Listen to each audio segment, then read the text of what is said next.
6. The big brown house stood tall enough to block the sun. Archer stared at it in dismay. He'd spent the last 24 hours trying to figure out how to get out of this position, but after Gus had stolen all of his money, he'd been left with little choice. So, Thursday afternoon, Mabel and Savon had picked him up after school, and now here he was, standing in front of the Timberlake house once again. Archer knew it was just his imagination, but he honestly felt like he could hear the buzzing of the bees in the cellar from his spot on the street. He steeled himself and headed up the walk to the front door. "Come in," said Mr. Timberlake, gruffly, within moments of Asher knocking on the door. Asher followed Mr. Timberlake into the house to the rear, where they found Tyler in the kitchen. He was standing on a step stool next to the sink. It appeared he was washing dishes. The boy had on oversized yellow rubber gloves, and bubbles mounded atop the sink, spilling over onto the counter. "That's enough, Tyler," said Mr. Timberlake, handing Tyler a towel. "You can finish those up later." The boy robotically took off the gloves, set them on the countertop, and took the towel from his dad.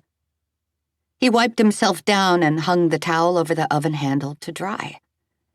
Then he stood next to his dad and stared quietly at Archer. "I'll be in the yard again today," Wren Timberlake explained, giving his beard a thoughtful tug. "Why don't you and Tyler work on cleaning up the living room? Take the drop cloths off of the furniture, dust and sweep, and what have you." "No problem," said Archer. "Yes, Papa," monotoned Tyler. The last syllable stretched out into a hum, similar to the one the boy had emitted 2 days before. Wren grunted and walked out the back door. Archer felt a strange tug in his stomach. Something was telling him to run as far and fast as he could from this house.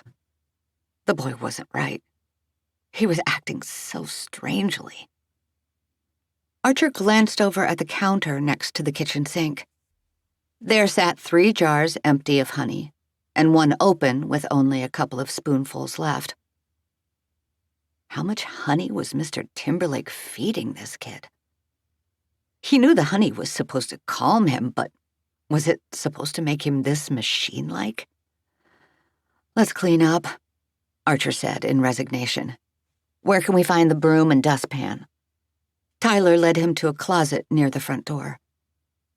They spent the next 30 minutes doing as Mr. Timberlake had instructed. Tyler cleaned in a calm and steadfast manner. He was more thorough than Archer could imagine any 8-year-old to ever be. It was so odd. "Can you empty the dustpan, please? Now take the drop cloths to the clothes washer. Make sure to pick up the lamps and dust under them." Each request was executed perfectly and without argument or complaint. As he watched the boy run a cloth over the windowsills and scoop the dust and debris in one palm, which he then emptied over the garbage can in the kitchen, Archer began to wonder if the honey could truly be the culprit behind Tyler's flawless behavior. Perhaps the boy was simply mature for his age, or maybe there had been some discipline when Archer wasn't around that had made Tyler motivated to do as he was told. Archer decided to run an experiment to test his theory that the honey was the cause. First, he started asking Tyler to do things that were unrelated to cleaning the living room. "Tyler, please go up to the top of the stairs, then come back down." Tyler approached the staircase, scaled it, and returned. "Okay, now touch your toes 3 times. Tyler touched his toes thrice. "Go to the kitchen and get me a glass of water with 4 ice cubes in it." Tyler disappeared. Archer heard the clattering of the cabinet, fridge, and freezer doors opening and closing. When Tyler returned with a frosty glass, Archer counted the ice. 4 ice cubes. Archer continued to give orders while looking for the telltale signs the honey was wearing off. Fidgeting, babbling, running around. As soon as Tyler put the broom between his legs and pranced around like he was riding a horse, Archer knew it was time to shut things down. He cried out, "Stop!" But Tyler continued to play.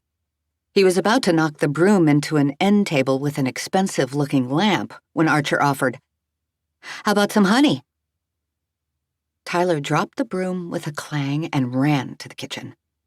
Grabbing the almost empty jar from the counter, Archer quickly administered a large glop of honey from the beehive-shaped dipper stick. Within a couple of minutes after Tyler gulped it down, he was calm once again. Archer leaned over, put his hands on his knees, and requested, "Please go pick up the broom and dustpan and put them away." The boy handed Archer the sticky dipper and walked off to do as he was told. Archer watched him pick up the broom and pan, take them back to the closet, then return for more instruction. It was confirmed. That honey wasn't just nutritious or calming. It was magical. It could make the person who ate it do whatever you asked them to do. Archer had an idea, but it was a dangerous one. If he had some of that honey, and if he could get Parker and Gus to eat it, he wouldn't need to pay them. He wouldn't need money at all. And he would never have to come back to this creepy house with the bees in the basement ever again. Tyler hummed quietly as he looked at Archer, waiting for another assignment. There wasn't enough honey left in the kitchen for what Archer had planned. The only way to get more honey was to go back downstairs. Maybe the bees aren't there anymore, he tried to reason with himself. Maybe Fernanda was right, and they were just hanging out until Mr. Timberlake was done with the smoker. Either way, he needed to give Tyler something to do. "Tyler, please go upstairs and sit on your bed and wait quietly until I come and get you. Okay?" Archer asked of the little boy. Tyler obediently went up the stairs and disappeared down the hall into his room. Archer went to the tiny door under the stairs. Maybe the bees are gone. The bees are probably gone. Archer grasped the cold metal knob in his hand and turned it slowly. As he opened the door, he heard the familiar, susurrant tone of bee wings flapping and saw the dim green glow of the magical honey. It would take all of his courage and more to go down there. Archer closed his eyes and told himself to do it, and do it fast. He wanted to run down the steps, skip as many as possible, grab a couple jars of honey, and bound back up the stairs. But Archer stopped himself. The bees had not disturbed him last time.